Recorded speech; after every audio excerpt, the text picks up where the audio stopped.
यह न्याय संगत बात नहीं है। बात क्या है? देश अहिंसा के कारण से गुलाम नहीं बना, आप से फूट के कारण से गुलाम बना। किसके कारण से भाई? यहां फूट बड़ी थी, भयंकर फूट थी,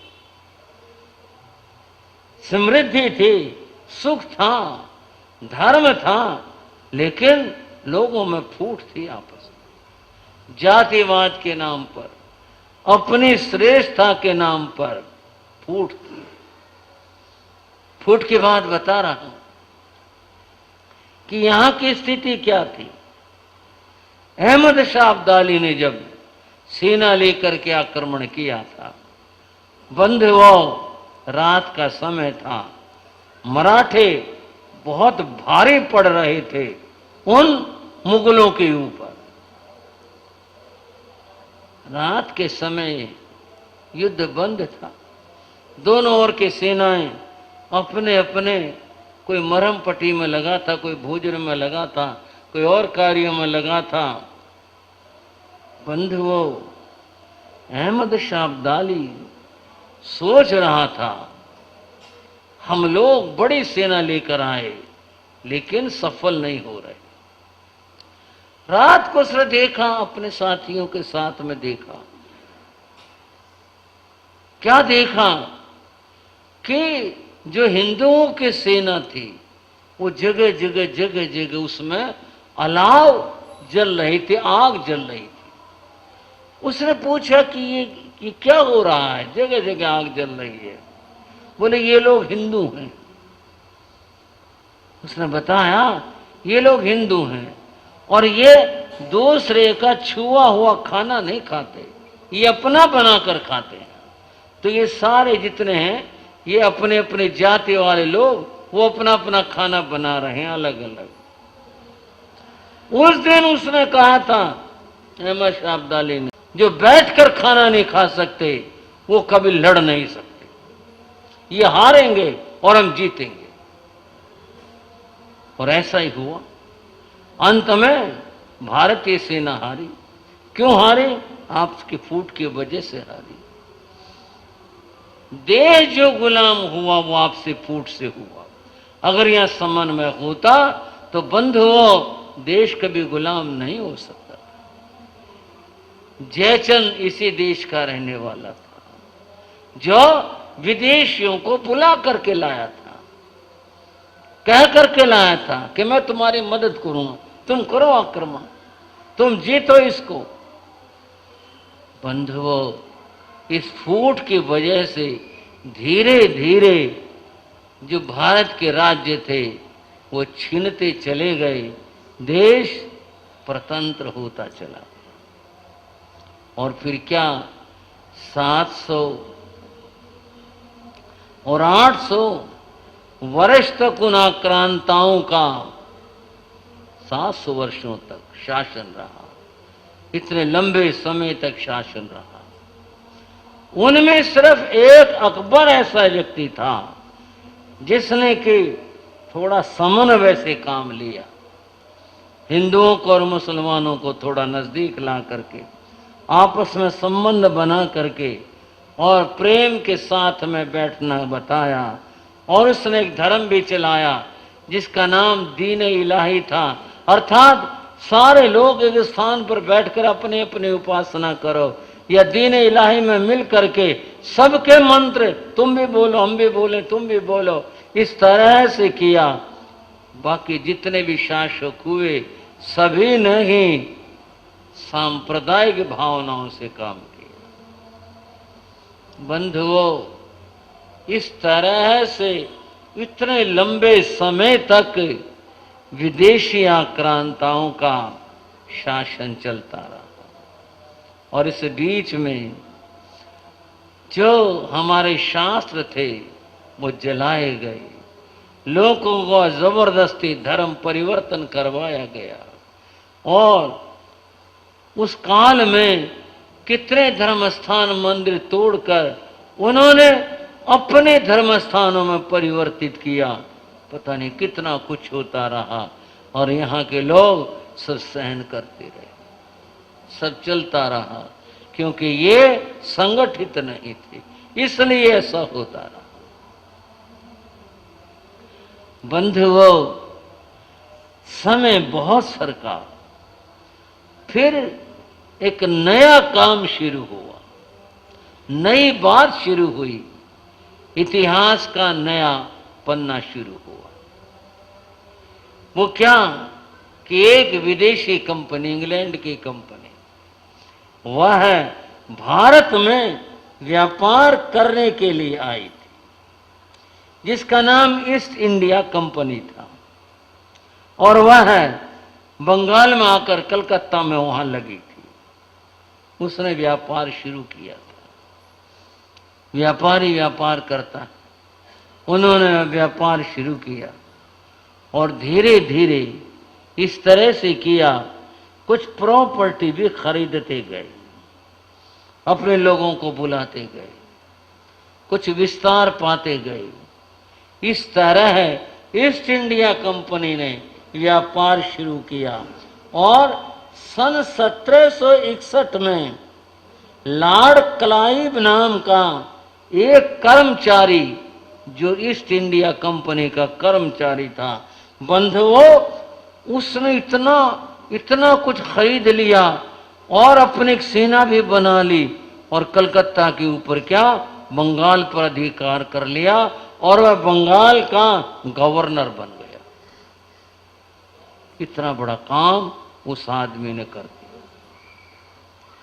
इसके अनंतर, इसके बाद में बंधुओं, उनका कार्य आगे बढ़ता रहा और आगे बढ़ते बढ़ते उन्होंने कहीं तो समझौतों से, कहीं तलवार से, किस तरह से इस देश के ऊपर अधिकार कर लिया।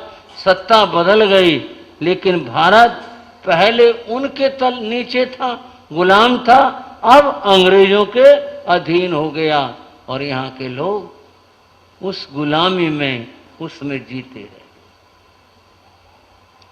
अभी मैं एक बात कह रहा था कि गुलामी और स्वतंत्रता की बात क्या थी। गुलामी में व्यक्ति अपनी इच्छा से कुछ नहीं कर सकता, उनके अनुसार ही चलना पड़ेगा, उनके कानून में जीना पड़ेगा। ये गुलामी थी और वो चाहे जैसा व्यवहार करें, सहना पड़ेगा।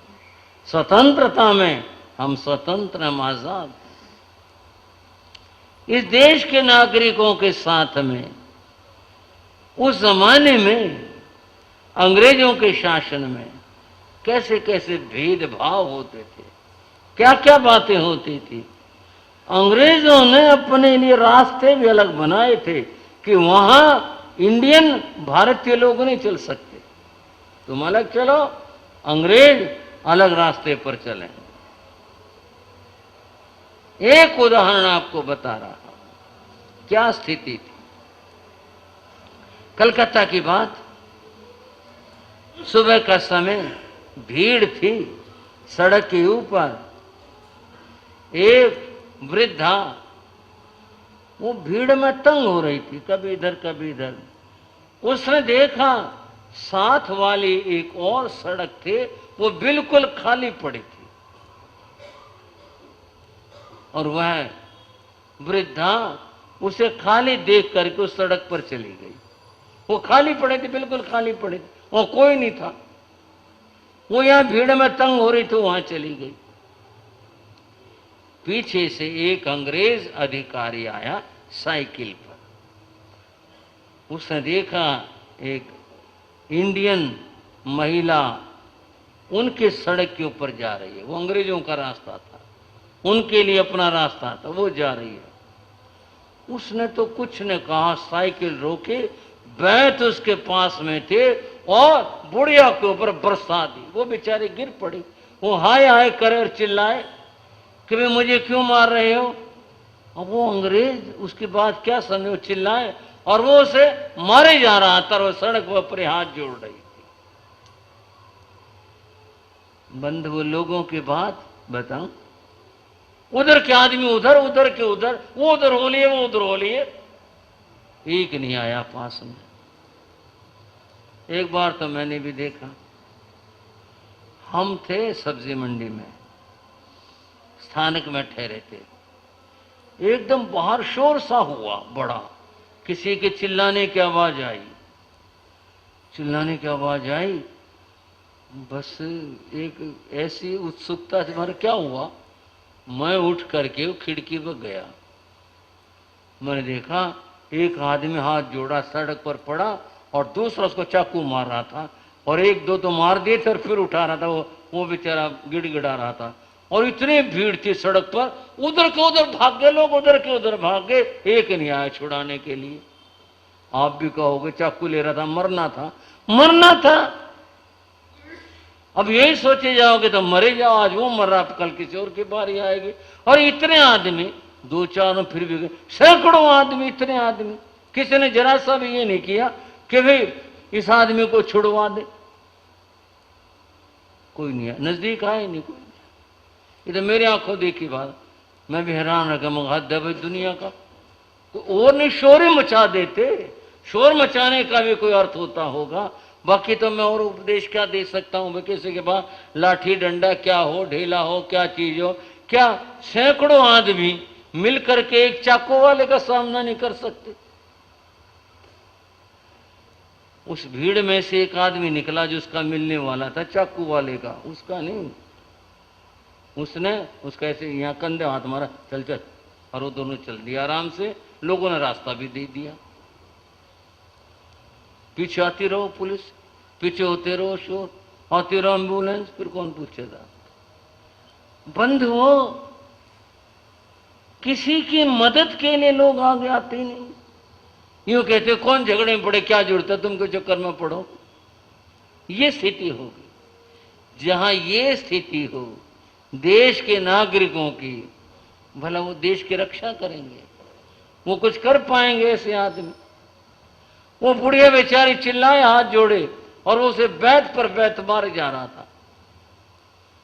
एक युवक निकल कर आया भीड़ में से, उस वाले सड़क में से, और वहां के लोग तो उधर के उधर, उधर के उधर, कोई नजदीक रहा भी नहीं। वो निकल के आया, जवान था, आया सड़क के ऊपर। आते उसने उस अंग्रेज को जफ्फी पा ली और उसके बैत छीन ली, और बैत छीन करके उसने उस अंग्रेज के ऊपर बरसा दी।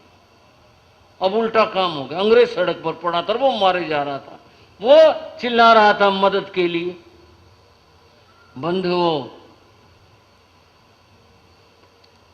पुलिस आई, वो तो होना ही था, फिर पुलिस पकड़ के ले गई।